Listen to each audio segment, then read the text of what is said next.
মিয়া সাহেবের জায়গায় তো আমার নামটাও থাকতে পারতো, আজকে আপনার নামটাও থাকতে পারত।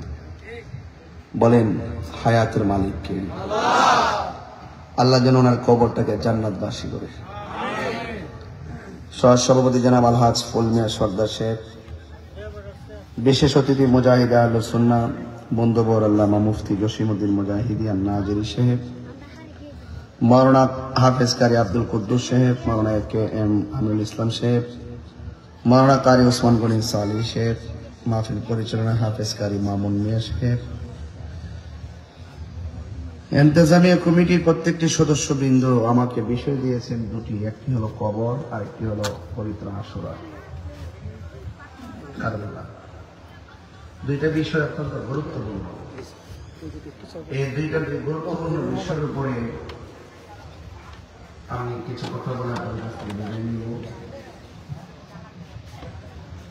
কিন্তু আজকে বেনুনিয়া চেয়ারম্যান সাহেব তিনি কবরে চলে গেছেন। আমার বন্ধু বলে গেছেন তার আব্বা দুনিয়া থেকে চলে গেছেন। এখানে এমন কোন মানুষ নাই যারা আপনজনের জন্য একজন কবরে নাই। তাদের যে অবস্থা হয়েছে আমাদেরও ইন্না লিল্লাহি ওয়া ইন্না ইলাইহি। এটা মানিল নিশ্চয় আমরা আল্লাহর জন্য, আমরা আল্লাহটা পাঠাইছি আল্লাহ, ওয়া ইলাইহি রাজিউন, এবং আমরা তার দিকে ফিরে যাব। বলেন কার দিকে ফিরে যাব? আল্লাহ। সুম্মা ইলাইহি তুরজাউন, আমরা আল্লাহর দিকে ফিরে যাব। রাস্তা পরিষ্কার, একটা ভালো রাস্তা আর একটা মন্দ রাস্তা। ভালো রাস্তায় চললে নিয়ামত দিবেন আল্লাহ, মন্দ রাস্তায় চললে প্রতিফল আল্লাহ দিবেন। বেনুনিয়া কবরে কেমন আছে আমি জানি না, তো মন সাক্ষী দেয়। মন একটা সাক্ষী দেয় না? মন সাক্ষী দেয়। যদি আল্লাহ চান আর কি, আল্লাহ যদি ইচ্ছে করেন, শুধু এই পোস্টার সুন্নি মহাসম্মেলন তার নামটা অঙ্কিত আছে মনে, এই লোকগুলো ওসিলায় আল্লাহ তার মাফ করে দেবেন। আল্লাহ ওসিলারে বড় ভালোবাসে, ওসিলাকে বড় ভালোবাসে। পাহাড় পরিমাণ গুনাহ হতে পারে, অন্যায় হতে পারে, আল্লাহ যদি রাজি হয়ে যায় অল্পতেই বান্দাকে মাফ করে দেয়। কেন জানেন? এটা কেন হয় জানেন? আমরা মনে করি ওরে বাপরে গুনাহ করতে করতে এত রাত্রি করছি, কিন্তু আল্লাহ কয় বান্দা আমি তো তোরে মায়া করে বানিয়েছি। হ্যাঁ, গরু একটা মাঠের মধ্যে আসে না, ঘাস খেতেছে, সন্ধ্যাবেলা গরুটা বাড়িতে আসে না, মালিককে মাইকিং করে গরুটা পাওয়া যাচ্ছে না, তার নিজস্ব দেহবাড়িতে পশুর প্রতি কত মায়া। তা আল্লাহ দুনিয়া ধর্ম পাঠিয়েছে, যখন আমরা গায়ে এভাবে জায়গা, এবার আল্লাহ করে এই বান্দা লা তাকনাতু মির রাহমাতিল্লাহ, আমার রহমত থেকে নিরাশ হয়েছে, আমি তোরে মায়া করে বানাইছি, আর তোরে ক্ষমা করবো বলেই আমি তোকে তোর সামনে দুইটা নাম দিয়েছি। তোর সামনে দুইটা নাম আমি আল্লাহ দুইটা নাম তোর সামনে ছেড়ে দিয়েছি, একটা হলো রহমান আর একটা হলো গাফফার। এই নামগুলোর মিনস হলো যে তুই অন্যায় করবি আর আমি আল্লাহ এই নামে উসিলা করে মাফ করবি। যে বলছে মাফ করতে আল্লাহ সময় লাগে না, বান্দার গুনাহ করতে সময় লাগে, গুনাহ করতে সময় লাগে। আল্লাহ ইচ্ছে করলে মাফ করে দিতে পারে। কারণ কেন? ইন্নাহু হুয়া ইউবদিউ ওয়া ইউঈদ, কারণ সেই রব আমার শুরুর মালিক, আমার শেষের মালিক। মাহফিল শেষ হলে প্যান্ডেল ভেঙে ফেলবে, তাই না? আল্লাহকে আমি বান্দারে পাঠাইছি, যখন আমি বান্দাকে দেখে দুনিয়া সব কমপ্লিট করাবো, আমি আল্লাহ দুনিয়াটাকে ভেঙে দিব। একটা মাঠে আমি আল্লাহ নিয়ে যাব, পাপ পুণ্যের রেজাল্ট দিব। কিন্তু এর আগে বান্দা যদি আল্লাহকে চিনে ফেলে, নিজের কৃতকর্মের জন্য যদি একটু ক্ষমা চেয়ে যায়, আল্লাহ তাকে ক্ষমা করবে। এই জন্য আমি আপনার মালিক করে মানুষগুলোর কাছে আমার একটা উদাত্ত আহ্বান থাকবে। ফুলের সৌরভ মানুষের গৌরব চিরদিন থাকে না। যতদিন গায়ের মধ্যে শক্তি আছে ততদিন নাচ্চা নাচ্চা জিকির করেন। যতদিন গায়ের মধ্যে শক্তি আছে সমুদ্রের কণ্ঠ দিয়ে নদীর দূর শরীফ পড়ে।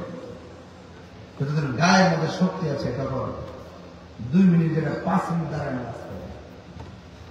কারণ এটার মধ্যে দাম আছে। আল্লাহ বলতেছেন, বান্দা আমার সামনে যখন তুমি দাঁড়িয়ে যাও, আমি আল্লাহ তোমার খুব কাছে চলে আসি। আর আল্লাহর হাবিব বলছেন, বান্দা আমার উম্মত যখন নামাজে দাঁড়ায় যায়, যখন গভীর রজনীতে ডাক দেয়, তখন আমার আল্লাহ রহমতের নজর বান্দাকে বেষ্টন করে ফেলে। সুবহানাল্লাহ বলেন না? তো এই মজাগুলো আপনি কখন পাবেন? এই মজাগুলো পাবেন যদি আপনার অন্তরে ঈমান থাকে। আর ঈমান যদি না থাকে, যদি আপনার ভিতরে মুনাফিকি থাকে, আপনি নামাজে মজা পাবেন না, ইবাদতে মজা পাবেন না, ব্যবসায় মজা পাবেন না। ওই মুনাফিকরা যখন নামাজে দাঁড়ায়, কামু কুসালা, তারা অলস ভাবে নামাজে দাঁড়ায়, অলস। আর প্রেমিক যখন নামাজে দাঁড়ায়, তখন তারা খুশু খুজুর সাথে, জ্বর উঠলো দাঁড়ায়, ব্যথা হইল দাঁড়ায়, ঋণগ্রস্ত হলো দাঁড়ায়, অভাবে থাকলো দাঁড়ায়, এরপর আল্লাহর সামনে দাঁড়ায়। আমার বন্ধু, যখন আপনি দাঁড়ায় যাবেন, তখন আল্লাহ আপনাকে বান্দা থেকে বন্ধু বানাবে। তাহলে দাঁড়াইতে হবে। রাসূল বলেন, যৌবনকালে যে ব্যক্তি বেশি বেশি ইবাদত করে, আল্লাহ পাক তাকে আরশে আজিমের নিচে ছায়া দান করে। তবে সময়টার দাম আছে না বাবা? প্রেমিক যারা প্রেমিক, তারা যত বিপদেই থাকুক হতাশ হয় না। ভরসা করে একজনের উপরে, তিনি কে? ইমামে আলী মুকাম, ইমাম হুসাইন রাদিয়াল্লাহু আনহু গায়ের মধ্যে অনেক তলোয়ারের আঘাত, বড় বড় আঘাত। ওই যে ইবাদতে মজা পেয়ে গেছে, ডাক দিয়ে আমার একটা সময় দেন, আমি 2 রাকাত নামাজ পড়ব। এটার দ্বারা প্রমাণ হয় হুসাইন প্রেমিক যারা, অভাব হোক, অনটন হোক, যত মুসিবত হোক, তারা আমার রবকে বলে না। রবের বিধানকে প্রতিষ্ঠিত করতে তারা ভুলে না। রবকে যখন বান্দা বলে না, রব বলে, বান্দা রে, তোদেরকে আমি আল্লাহ আমার কুদরতি সামনে নিচে ঢেকে দিব।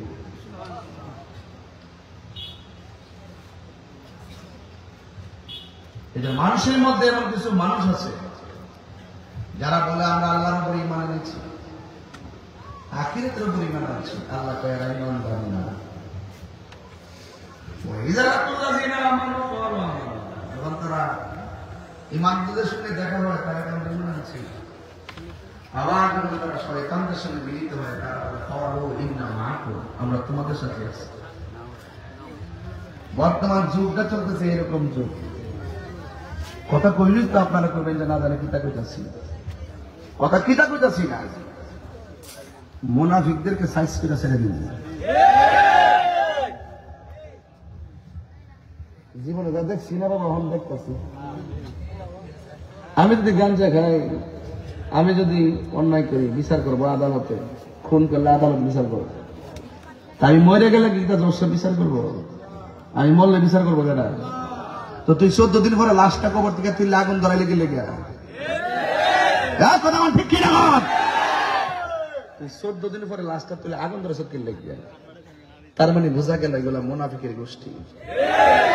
কি গোষ্ঠী? এমন ভাবে প্রেম দেখাইবো, মনে করবো সাহাবীরা ফেল।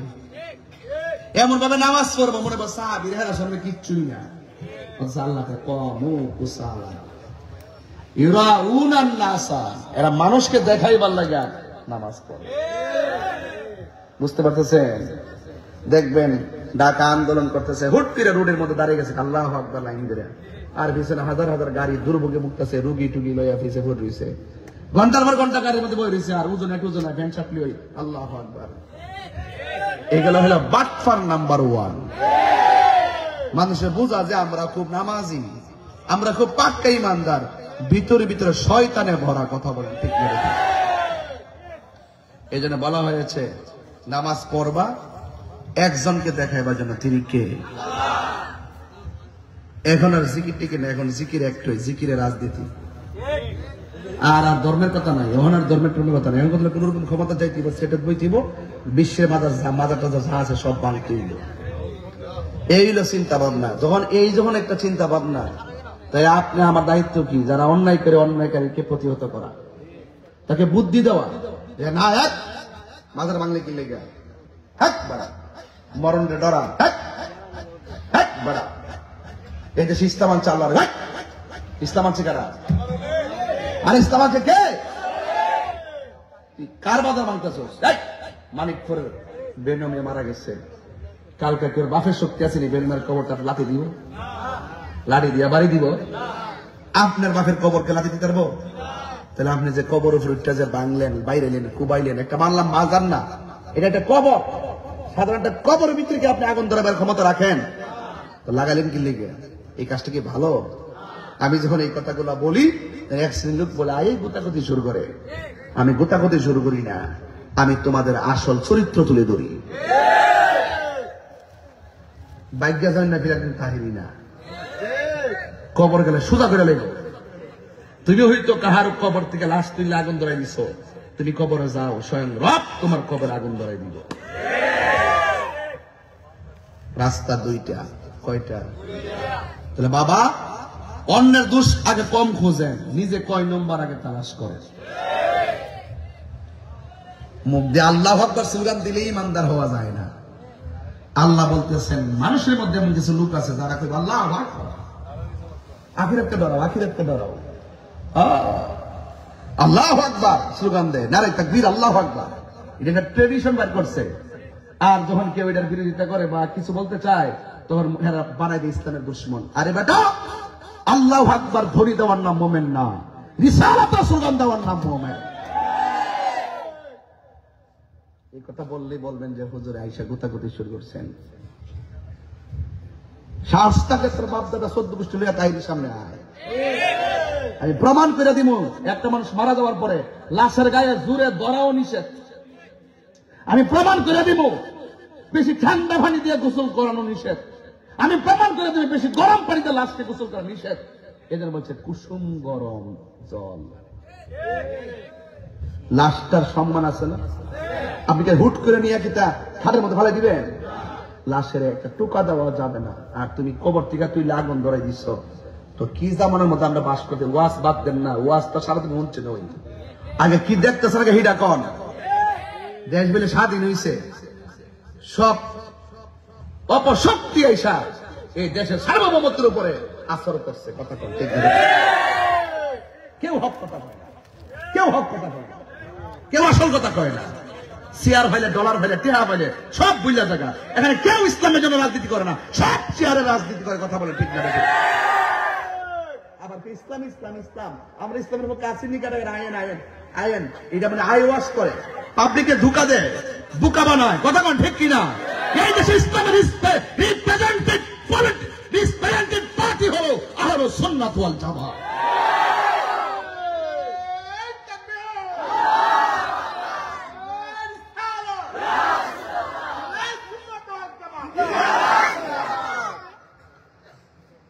তা আমার কথা রাগ করেন, গুসা করেন, দাওয়াত করলে করেন, না করলে নাই, এটি কেউ কয় না। এগুলোকে বলতে চাই না। বলেন আসল ঘরের নাম কি? বলুন না ভালো করে। খবর এরা কবর বললে গেছে, এখন শেয়ারের খবর আর ডলারের খবর সব এখন আমেরিকার লোকে গোতাগুতি সব চলতেছে আমেরিকার প্রেসক্রিপশনে বাংলাদেশ।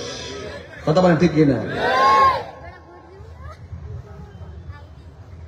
আজকে বিশ্বের ক্ষমতাধর মুসলমান রাষ্ট্রগুলো যদি মুনাফিকি না করতো, ইসরায়েলের বাপের শক্তি আসেনি ফিলিস্তিন আক্রমণ করব। কারণ হুজুর আন্তর্জাতিক ওয়াজ বাদ দেন, মানিকপুরের ওয়াজ করেন, তাহলে মানিকপুরের ওয়াজের কথা শোনেন। আমরা আল্লাহ হারাইছে গরু সাল্লা 3 বেলা খাইবেন, খান কাটবে, তসবি টসবি জপবেন, আরে দেশ বাদ দে, মাদার বাংলা খিটিছে, আমার ঘর তো ঠিক আছে, এই না আপনাদের দৃষ্টিভঙ্গি। তাহলে অপেক্ষা করে 2 দিন পরে আপনার ঘরে ভালো আপনারা কাজ করবে। রুখে দাঁড়াই গেলে সামনে কেউ আসতে পারবে না। আর যদি জবাই ধরান সব বিমাই খেলেন, সময় কিন্তু পালো না, খুব খারাপ। আহলুস সুন্নাত ওয়াল জামাত মুখে সুন্নি সুন্নি করেন ঠিকই, সময় মতো কাজে পাওয়া যায় না। আমি বললাম আল্লাহর ওয়াস্তে আমরা সুন্নি রেখে এখন 1 না 2? বড় করে বলেন, কবরে যাব কি যাব না? যাওয়ার আগে সোজা হওয়ার দরকার আছে কিনা? হক কথা বলার দরকার আছে কিনা? আসল ঘরের নাম কি? বেনমিয়া যে গেছে আর কি আইতারছে আজকা, এটাই তো নির্মম ইতিহাস। যার নামটা পোস্টার আছে আজকে আসতে পারে নাই, তিনি চলে গেছেন একটা ঘরে। জবান খুলে বলেন ঘরটার নাম কি?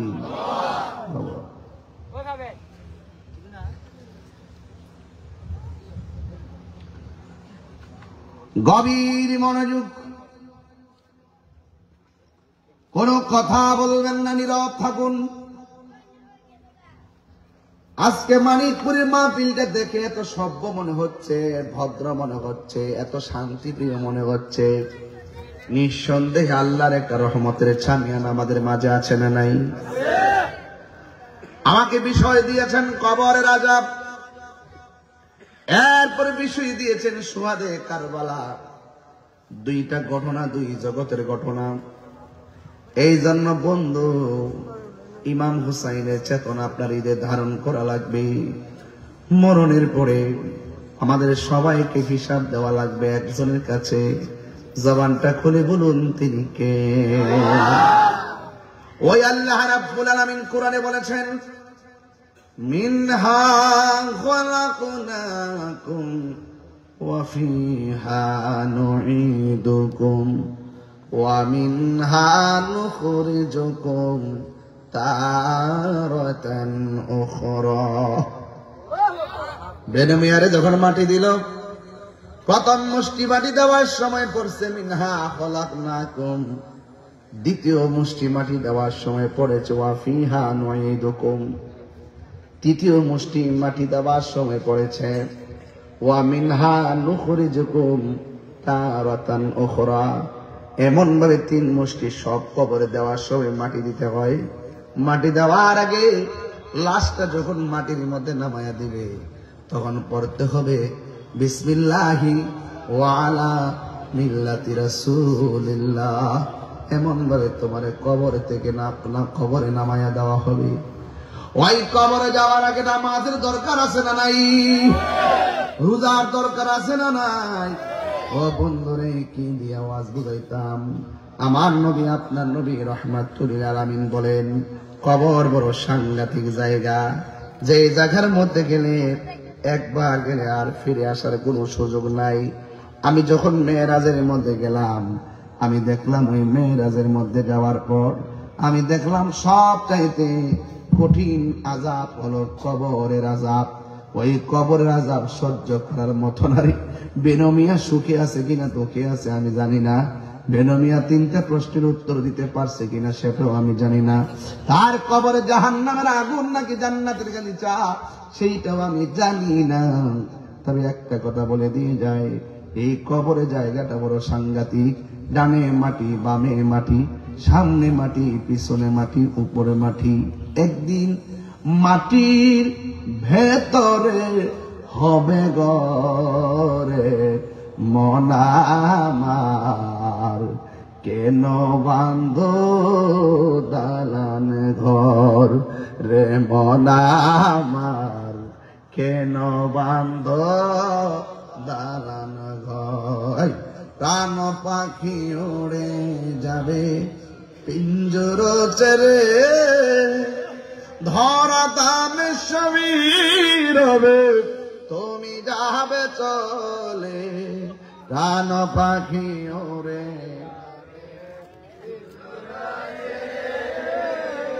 ধরা দামে সমীর হবে তুমি যাবে চলে। বন্ধু বান্ধব যত, মাতা পিতা তার শত, হয়ে যাবে সবই তোমার পরে। মন আমার কেন বান্ধ দালানে ঘর রে, মন আমার কেন বান্ধ দালা। সবাই একদিন মাটির হবে ঘরে, মন আমার কেন বান্ধ দালান ঘর। ঘরের জায়গায় ঘর, আসল ঘর কবর, কথা কোন ঠিক কিনা? ঘরের জায়গায় ঘর, আসল ঘর কবর, নিবে না কেউ খবর। বাড়ির জায়গায় বাড়ি, কবর আসল বাড়ি। এই জন্য কবরে যাওয়ার আগে একটু নামাজে দাঁড়িয়ে যান, রোজা রেখে দেন, মা বাবার খেদমত করেন, সত্য কথা বলেন, ভালো কথা বলেন এবং সমাজের মানুষের সঙ্গে ভালো আচরণ করেন। ফুলের সৌরভ, মানুষের গৌরব চিরদিন থাকে না। এই জন্যই তো আমার নবী বলেন, আমি যখন মেরাজে গেলাম, আমি দেখলাম বেনামাজের কবরে 3টা শাস্তি হইতেছে। বেনামাজের কবরে 3টা শাস্তি।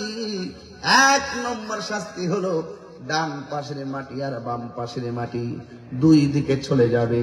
এমন জোরে আইসা একটা চাপা মারবো রে মানিকপুরের বাবারা। ওই কবরে কান্নার আওয়াজে পৃথিবীর সব প্রাণী অস্থির হয়ে যাবে। শুধুমাত্র গায়রা সাকালাইন অথবা ইল্লা সাকালাইন 2টা জাতি কবরের আওয়াজ শুনবে না। 1 নম্বর হলো মানুষ, 2 নম্বর হলো জিন। এই 2টা জাতি কবরের কান্নার আওয়াজ শুনবে না। কই কেন? কারণ আল্লাহ জিনেরও হিসাব